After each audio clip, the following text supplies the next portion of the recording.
Hello again. Every once in a while, a word or phrase which has been knocking around for years suddenly takes off and is heard all over the place. This, of course, happened with the word racism, which was first used in the late 19th century, but was almost unheard of by most people for, well, most of the 20th century, and then suddenly became a very popular and much used expression in the Western world. Something of the kind is happening with the word remigration. Its use was first noted in English in the 17th century, but hardly anybody ever used it for over 300 years. Now, though, it's on the lips of almost every right-wing patriot in Europe. The word might have become popular relatively recently, but of course the concept to which it refers has long been with us under another name, that of repatriation. Advocating this as a solution to immigration used to be very popular in Britain in the 1960s and 1970s. It will be recalled that the National Front's most popular slogan was "Stop immigration, start repatriation." Remigration is now being urged in Germany and Austria, where patriotic parties are surging in the polls.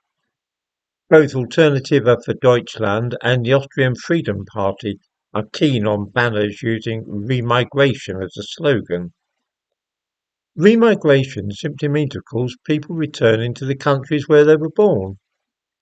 This may be achieved either by offering encouragement and inducements or by the use of force, deportations in other words. In Germany, though, this evokes a memory of the Holocaust because an awful lot of people were prompted to leave the country in the 1930s by persecution, culminating in Kristallnacht in 1938. It is because of such history that talk of remigration by Alternative for Deutschland makes some people feel uneasy. How would such a policy operate in Britain? Actually, in the 1960s, there was a policy of funding people to return to their own country if they wished. Some did so, especially since a sum of money was also provided in addition to tickets. I can easily imagine how a policy of, on the one hand, reducing benefits and healthcare, while at the same time offering to pay for tickets to return home, might very well have a great effect on some communities in this country. There are currently 1.6 million unemployed foreigners in Britain, people who were born abroad and are unproductive and rely wholly on state benefits.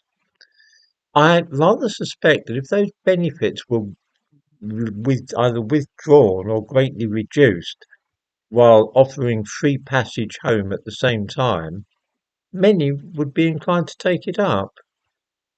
I'm not at all in favour of deportations or anything involving compulsion, but there is certainly scope for making life less attractive here for people who were born abroad and do not contribute anything to our prosperity. I don't think that remigration is a word that we should treat with horror, and I rather believe that the idea itself is sound enough.